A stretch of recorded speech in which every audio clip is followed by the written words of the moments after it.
Hello and welcome to food મંત્ર by Surabhi Vasa. આજે આપણે એક મસ્ત મજાની વાનગી બનાવી લઈએ. આજે આપણે પર્યુષણને લગતી વાનગી બનાવવાની છે. પર્યુષણ નજીક આવી ગયા છે અને તમારા બધાની ડિમાન્ડ વધતી જાય છે કે પર્યુષણને લગતી વાનગી શીખો. તો આજે આપણે એવી જ એક વાનગી બનાવવાના છીએ અને એ છે ડ્રાય ચટણી.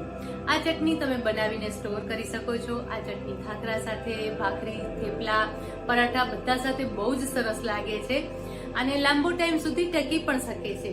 તો ચાલો આજે આપણે આ જ ચટણી બનાવવાની છે. તો હવે એની શરૂઆત કરી દઈએ. ડ્રાય દાળિયાની ચટણી બનાવવા માટે સૌથી પહેલા આપણે જે બેઝિક ઇન્ગ્રેડિયન્ટ્સ છે એને શેકી લેવાના છે. એટલે કે શિંગદાણા, દાળિયા, તલ એ બધી જ વસ્તુને આપણે શેકી લઈશું. અત્યારે મેં 2 ટેબલ સ્પૂન શિંગદાણા લીધા છે. એને ડ્રાય રોસ્ટ કરી લેવાના છે. એને કોરા જ શેકી લેવાના છે. 2 ટેબલ સ્પૂન દાળિયા લઈશું. આ બંનેને સૌથી પહેલા આપણે શેકી લઈશું. આ ચટણી બહુ જ સરસ લાગે છે. ખાખરા પર, થેપલા પર તમે લગાવો ને તો બહુ જ સરસ લાગે છે. અને અત્યારે તો પર્યુષણ આવી રહ્યા છે એટલે ખાસ કરીને દાળિયાની ચટણી તો બધા જ જૈનોના ઘરમાં હોય જ છે અને મોટાભાગે આપણે બહારથી લાવતા હોઈએ છીએ. પણ આ દાળિયાની ચટણી ઘરે બનાવવી ખૂબ જ ઇઝી છે અને બહુ જ સરળતાથી અને બહુ જ ઝડપથી તૈયાર પણ થઈ જાય છે. આવી રીતે થોડા ડ્રાય જ શેકી લેવાના છે. બહુ વધારે પડતા નથી શેકવાના, એને થોડા જ શેકવાના છે. હવે એની અંદર 2 ટેબલ સ્પૂન તલ ઉમેરીશું. ઓસવેલા તલ છે જે આપણે ઉમેરી લેવાના છે. એને પણ આપણે શેકી લઈશું. પર્યુષણ નજીક આવી રહ્યા છે એટલે એની તૈયારીઓ તો હવે જોરશોરથી બધાના ઘરમાં ચાલુ થઈ ગઈ હશે. અને સૌથી પહેલાં તો આવી બધી ડ્રાય વસ્તુઓ બનવાની શરૂ થાય છે કે ડ્રાય ચટણી બને અથવા તો સુકવણી આપણે જે તૈયાર કરતા હોઈએ છીએ એ સુકવણી તૈયાર પણ કરેલી હોય છે તો એને એક વખત ચેક કરીને તપાવી લેતા હોઈએ છીએ જો સિઝન સારી હોય તો. જો આ રીતે તલને પણ થોડા શેકી લેવાના છે. અને ખાસ એ ધ્યાન રાખવાની છે કે ફ્લેમ જે છે એને સ્લો રાખવાની છે. એટલે કે ધીમા તાપે આ બધી જ વસ્તુ શેકવાની છે જેથી કરીને બહુ વધારે પ્રમાણમાં આકરી ન થઈ જાય.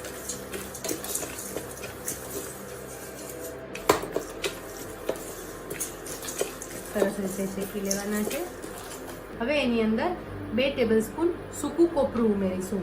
તમે લીલું કોપરું લઈ શકો છો પણ લીલું કોપરું આ ચટણીમાં સરસ નથી લાગતું.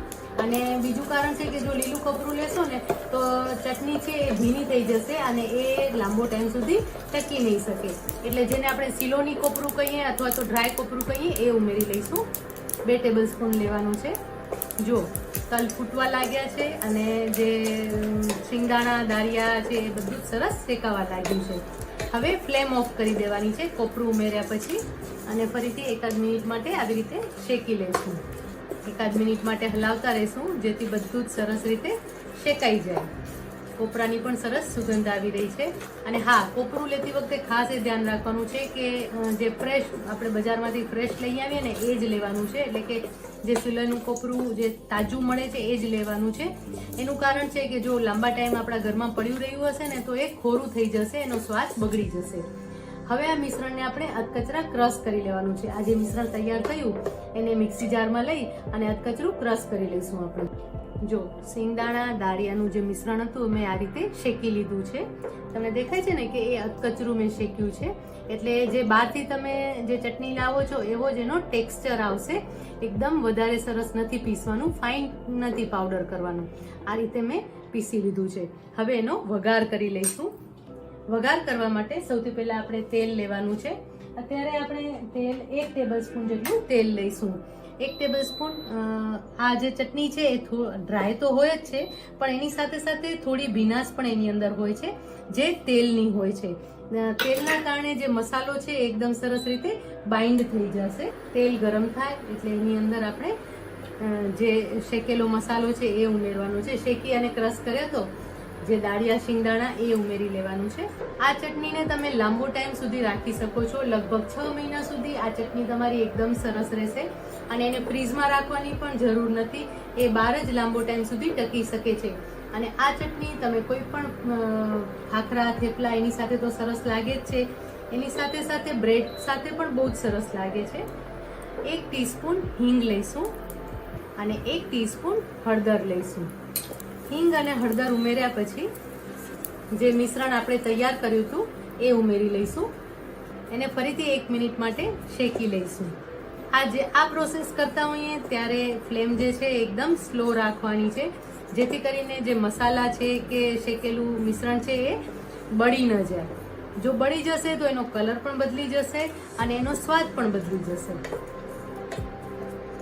1 મિનિટ માટે શેકી લેવાનું છે, જેથી કરીને તેલ જે છે એ સરસ રીતે મિક્સ થઈ જાય. અને હા, આ ચટણી બનાવતી વખતે જો તમે સિંગ તેલનો ઉપયોગ કરશો તો એનો સ્વાદ બહુ જ સરસ આવશે. હવે એની અંદર બાકીના મસાલા કરી લઈશું. 2 ટેબલસ્પૂન લાલ મરચું પાવડર ઉમેરીશું. 1 ટેબલસ્પૂન ધાણા જીરું લઈશું. આ બધા જ મસાલાનો સ્વાદ બહુ જ સરસ આવે છે. 1 ટીસ્પૂન સંચળ ઉમેરીશું. 1/2 ટીસ્પૂન આમચૂર પાવડર ઉમેરી લઈશું અને 1 ટીસ્પૂન મીઠું ઉમેરી લઈશું. હવે આ મસાલો એકદમ સરસ રીતે મિક્સ કરી લેવાનો છે. આ મસાલાને ફ્લેમ ઓન રાખીને જ ઉમેરવાનો છે, જેથી કરીને મસાલો છે એ પણ સરસ રીતે શેકાઈ જાય. કારણ કે આ ચટણી જે છે ડ્રાય ચટણી એને આપણે લાંબો ટાઈમ સુધી ટકાવવાની છે. એટલે જો મસાલો શેકાઈ ગયો હશે તો જ આ ચટણી લાંબો ટાઈમ સુધી ટકી શકશે. નહીતર ક્યાંય પણ ભીનાશ હશે, આમચૂરમાં હશે કે મીઠું જે છે એમાં પણ કાંઈ ભીનાશ હશે ને તો ચટણી બગડી જવાના ચાન્સીસ રહે છે. એટલા માટે આપણે એને શેકી લઈશું. લાલ મરચું પાવડર તમે તમારા સ્વાદ પ્રમાણે વધારે ઓછું કરી શકો છો. હજી આનાથી વધારે તમારે ઉમેરવું હોય તો પણ ઉમેરી શકો છો અને થોડું ઓછું જોઈતું હોય તો પણ ઉમેરી શકો છો. હું સિંધવ મીઠું યુઝ કરું છું. હંમેશા રૂટીનની કોઈ પણ વાનગી બનાવવામાં હું સિંધવ મીઠાનો ઉપયોગ કરું છું. એના કારણે એની અંદર થોડા આવા ગઠ્ઠા પડતા હોય છે. હવે ફ્લેમ ઓફ કરી દઈશું, કારણ કે નહીં તો મિશ્રણ બળી જશે અને મરચું જે છે એ કાળું પડી જશે અને જે ચટણી છે એ ડાર્ક થઈ જશે, એનો કલર વધારે આકરો થઈ જશે. આ રીતે આપણે સરસ રીતે મિક્સ કરી લઈશું. જો તમને દેખાઈ રહ્યું છે ને કે એનો કલર જે બહાર જેવો હોય એના જેવો જ કલર છે. હજી આપણે આની અંદર એક ઇન્ગ્રેડિયન્ટ ઉમેરશું, જેના કારણે એનો સ્વાદ વધારે સરસ આવવાનો છે. ઘણા લોકો આની અંદર લીંબુના ફૂલ પણ ઉમેરતા હોય છે. જ્યારે તમે આ ચટણી બહારથી લાવો ને ત્યારે એની અંદર લીંબુના ફૂલ ઉમેરેલા હોય છે. એટલે જો તમે લીંબુના ફૂલ ઉમેરવા ગમતા હોય તો એ પણ તમે ચપટી જેટલા એનો પાવડર કરીને ઉમેરી શકો છો. પણ મેં અત્યારે આમચૂર લીધું છે. મને આમચૂરનો સ્વાદ વધારે ગમે છે, એટલા માટે મેં આમચૂર ઉમેર્યો છે. એટલે આમચૂર પાવડરથી પણ સ્વાદ બહુ જ સરસ લાગે છે. હવે એની અંદર 2 ટેબલસ્પૂન દળેલી ખાંડ ઉમેરીશું. આના કારણે ચટણીનો સ્વાદ બહુ જ સરસ આવે છે. અને જ્યારે આ મિશ્રણ થોડું ઠંડુ પડે ને પછી જ ઉમેરવાનું છે. એટલે આપણે મિશ્રણને હલાવતા રહ્યા અને મિશ્રણમાંથી વરાળ નીકળી ગઈ છે, એટલે કે ચટણીમાંથી વરાળ નીકળી ગઈ છે અને પછી આપણે એની અંદર દળેલી ખાંડ ઉમેરી રહ્યા છીએ. એનું કારણ છે કે જો તમે ગરમમાં જ ઉમેરશો ને તો ખાંડમાંથી પાણી છૂટું પડશે અને એના કારણે જે ચટણી છે એ બગડી જવાનો પણ ભય રહેશે. એટલા માટે આપણે જે દળેલી ખાંડ છે એ સૌથી લાસ્ટમાં ઉમેરવાની છે. બસ જો આ રીતે સરસ રીતે મિક્સ કરી લઈશું. ખાંડના જે પણ દેખાય છે એ આપણે સરસ રીતે તોડી લઈશું અને હાથેથી પણ સરસ રીતે તમે એને મિક્સ કરી શકો છો, કારણ કે હવે મિશ્રણ ઠંડુ થઈ ગયું છે. આ રીતે તમે મિક્સ કરી લેશો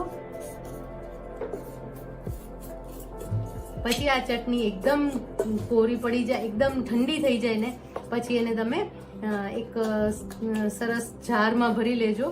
કાચના જારમાં ભરી અને એને તમે સ્ટોર કરી શકો છો લાંબો ટાઈમ સુધી. જે પણ આ કણી દેખાય છે એને તોડી લેવાની છે, એટલે હાથેથી પણ તમે એને તોડી શકશો. ચટણી તૈયાર થઈ ગઈ છે. આપણે એને સર્વ કરી લઈએ. ડ્રાય ચટણીને સર્વ કરી લઈએ.